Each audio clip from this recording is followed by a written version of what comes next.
Thank you, Bob. We'll see how well I do. Hello,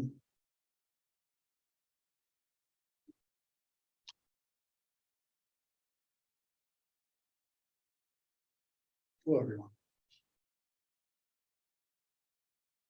So, if you read or study the Dharma long enough, at some point you're going to come across the concept of poisons, as they're often known.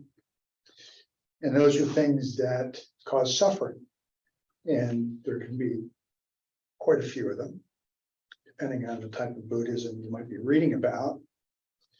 There's ignorance, delusion, greed, hate,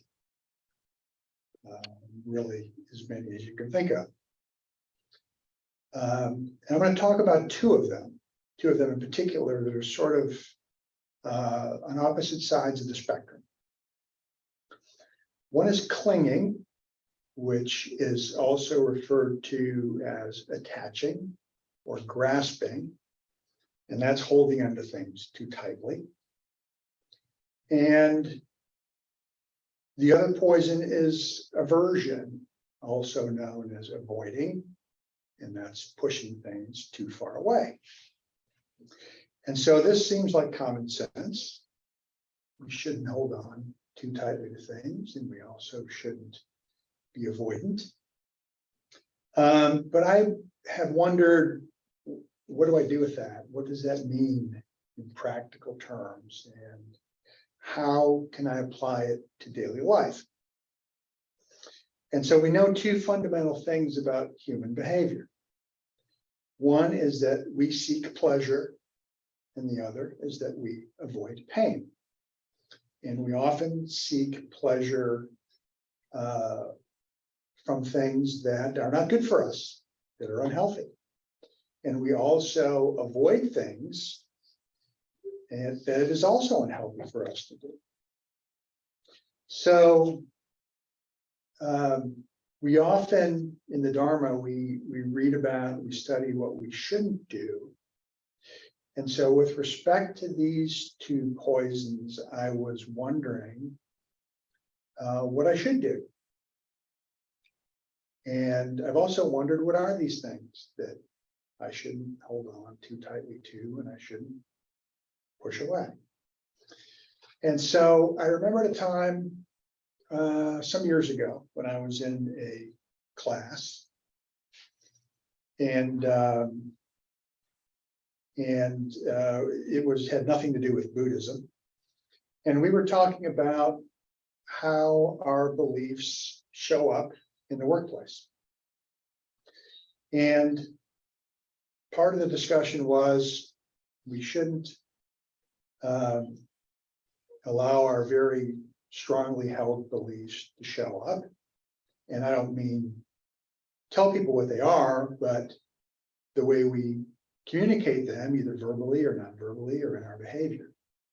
Because if you do that, then you're bound to turn some people off and you won't play well with others.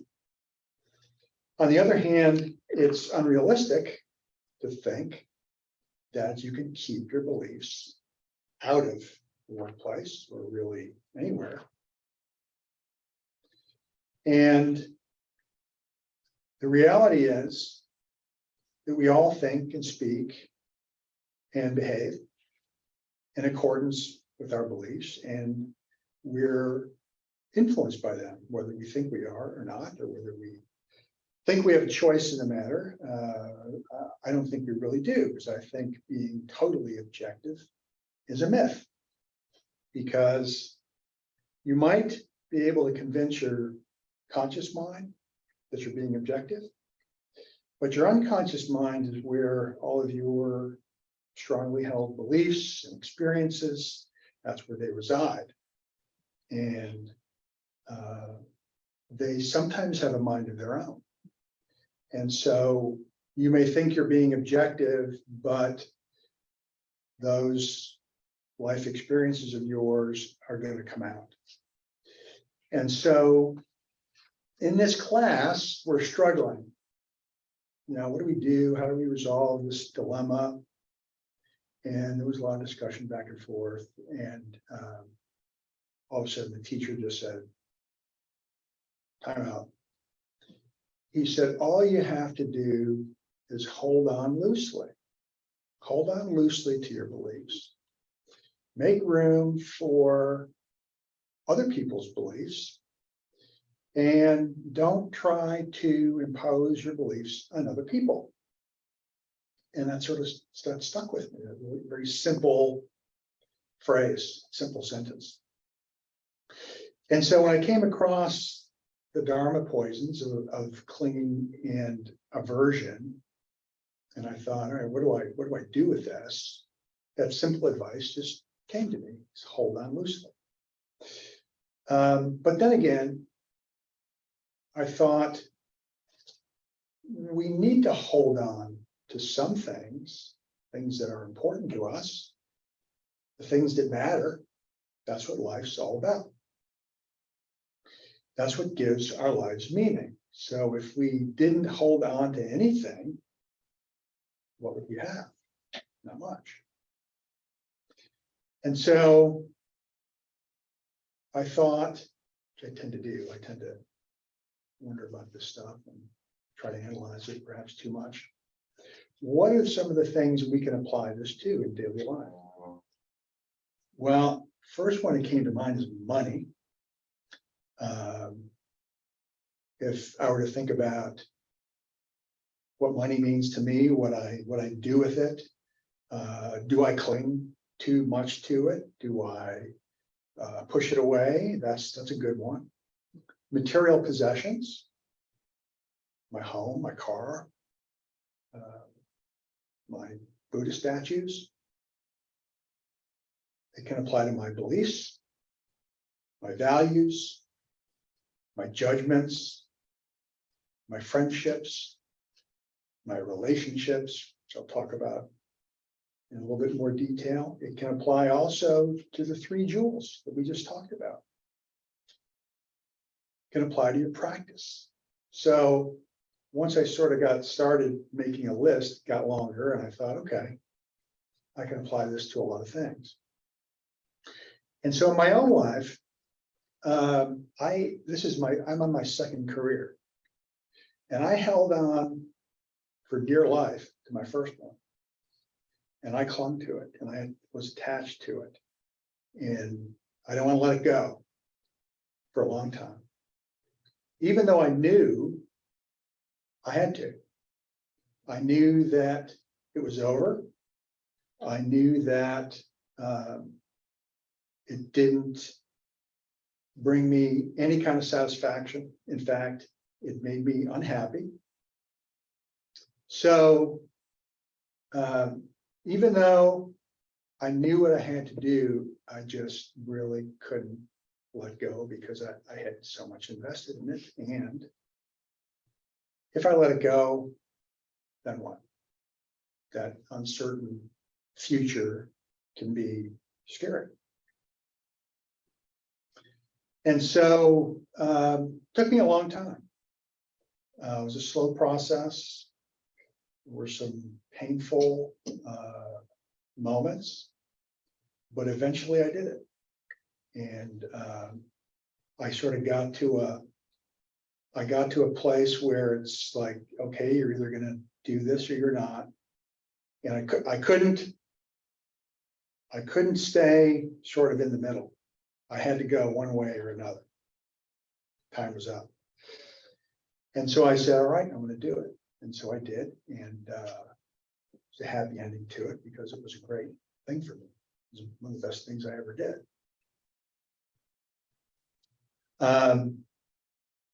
And so that's just sort of an example of my own life when I think about, what have I clung to?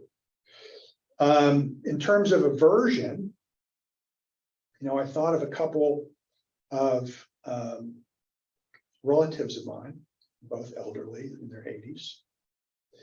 And as I think a lot of people of that generation, they have an aversion to technology. And one of these relatives has such a strong aversion that she's never used the internet. She's never used a computer. She's never used a smartphone. She's never texted. She's never emailed. She's never video called or FaceTime. And, that to me is sort of, borderline phobia. I think that's sort of an extreme aversion. It can become pathological, and it can become a phobia, which is just a very sort of paralyzing fear of something. And so, the way that affected her, she lives in a place where her family's scattered geographically. Her siblings, her children, her grandchildren are all different places around the country and even in different countries. And so she has never been able to connect or stay connected to any of her family. And so it's sort of sad to see. I mean, she's sort of isolated and disconnected. And, I've wondered, was that necessary? And could it have been different? What could have been different? I'm not sure.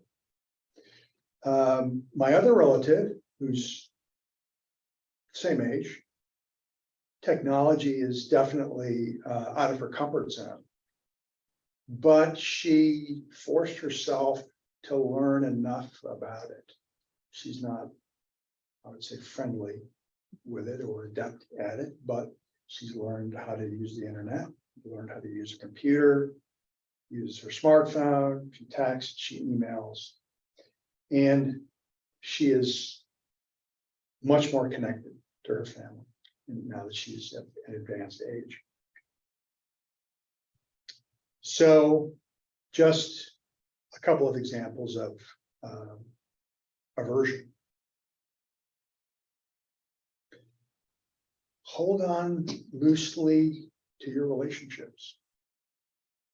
How many of us have perhaps held on to one that maybe became unhealthy for us, even toxic, didn't benefit us, yet we hung on? Relationships need room to breathe. Or maybe you push someone away for some reason, far away, but maybe it was for a good reason. But perhaps that reason has shifted. Perhaps that reason has gone away. Maybe you could try again. Relationships can do a lot of shifting, and sometimes it takes years. Maybe circumstances have changed, maybe they haven't, but it's worth considering. Maybe you've changed. Maybe what you were so upset about before, you're not so upset about now. Maybe there's an opportunity to reconnect. Maybe there's an opportunity to allow that person in a bit closer. Hold on loosely to your suffering. It won't last. You can always follow the Noble Eightfold Path. Hold on loosely to your happiness. It won't last either, but that's okay. It occurs to me that approaching things this way is similar to a couple of things that we talk about here and that we find in the Dharma. One is what's called the middle way, which is a basic sort of fundamental tenet of the Dharma. The Buddha said, avoiding extremes, the wise gain the experience of the middle path, which produces insight, calms, and leads to higher knowledge, enlightenment. The Sufi mystic and Islamic scholar Rumi said, the middle path is the way to wisdom.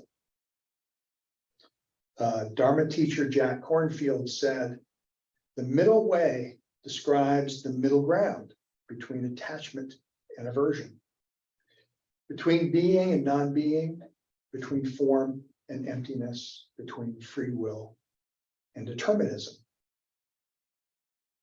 Another person, our very own founding father, John Adams, said, in politics, the middle way is none at all. So that sort of explains politics and what's wrong with it. The other thing we talk about here is equanimity. And when I think about that, I visualize sort of a space where I try to reside, where I don't get too high, I don't get too low. I can handle whatever comes my way. If I get stressed or if I feel angry or sad, it doesn't last very long. But if I also feel sort of happy or joyful, that also doesn't last any long either. So it's sort of a sweet spot. To me, that's sort of a similar idea. So what happens when we hold on too tightly to something like a belief, perhaps a political or religious belief, because those are sort of ripe for strong feelings? Maybe a conviction. What are your convictions about politics or religion, if you have them? And a conviction is a good thing, I think. But I think there's also a fine line between conviction and clinging, conviction and attachment. I think we all have a tendency to hold on tightly to certain things, and I'm thinking about money again for some reason. And I think if we do that, there can be a perception that there's comfort in it. Maybe something that makes us feel safe, keeps us company, makes us feel less lonely. So, what are some of the feelings or some of the, say, consequences of clinging, both mentally and physically, because we feel them physically too? You can feel rigid, inflexible, intolerant, impatient, intense. When you feel strongly about something, if you can actually sort of feel your body tightening up.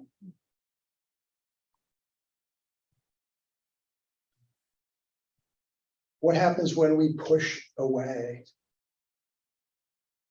when we avoid? Maybe we think we're protecting ourselves from something. Maybe we think we're just being safe.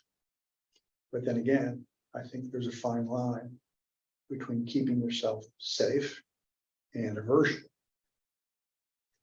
And so some of the feelings, again, both mentally and physically, when we push away, we feel disconnected, confused, separate, and maybe even alone. And it also occurs to me that it takes a lot of energy to cling and to push away. I mean, it's exhausting. It's draining. And it's not about trying to find one fixed spot to hold something loosely. Things can move. You can give yourself space to move things, maybe further out, maybe further in, depending on the circumstances, depending on how you feel. You don't have to lock yourself in. So there's a space there.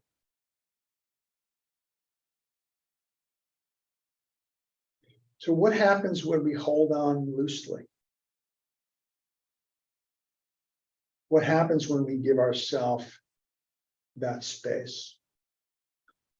we're more open-minded, more tolerant, more empathetic, more patient, and more balanced.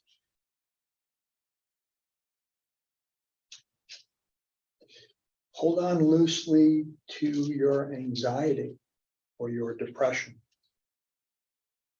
Holding them tightly is resistance, which just makes them worse.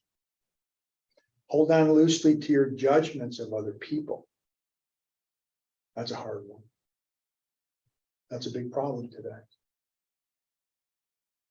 So what's happening in this sort of space between clinging and aversion?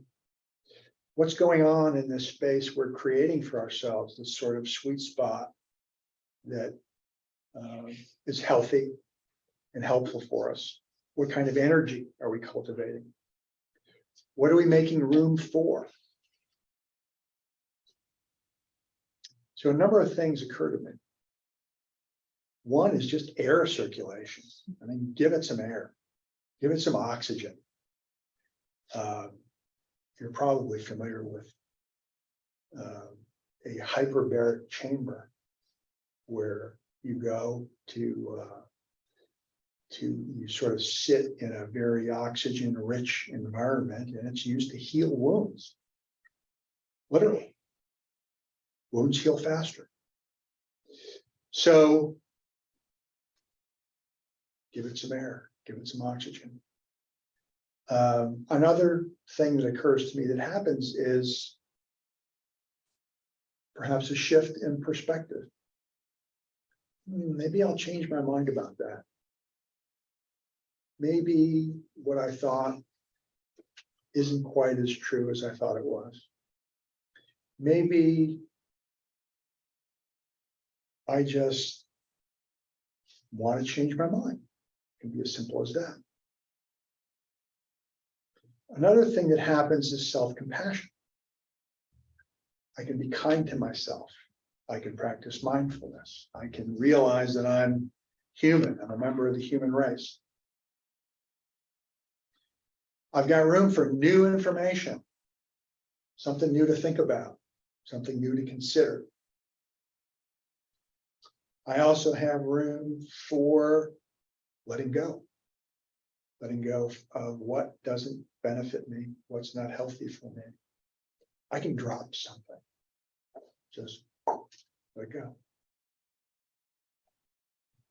I had to do that with my first career.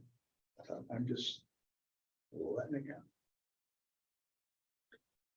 You also have space for choices, options. You're not locked in. It's a much more sort of friendly place to be. And so I'd like to wrap up with a little physical exercise. So I would like you to get comfortable.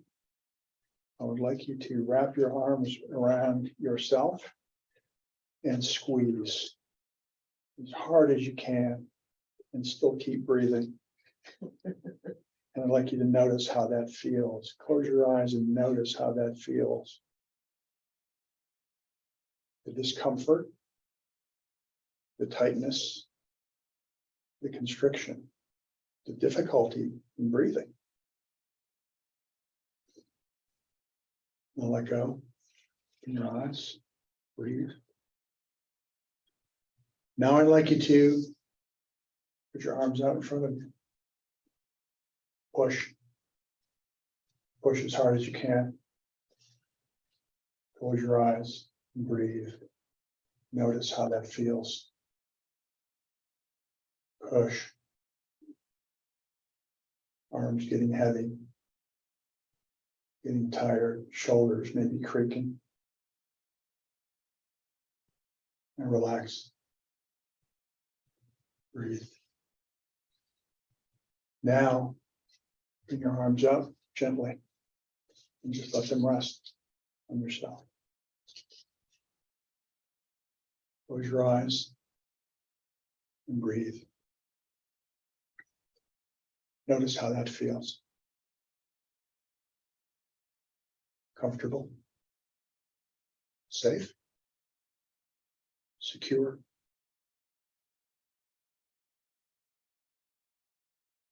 Okay, let go. Thank you. Stay here. Okay. So we'll be sharing, and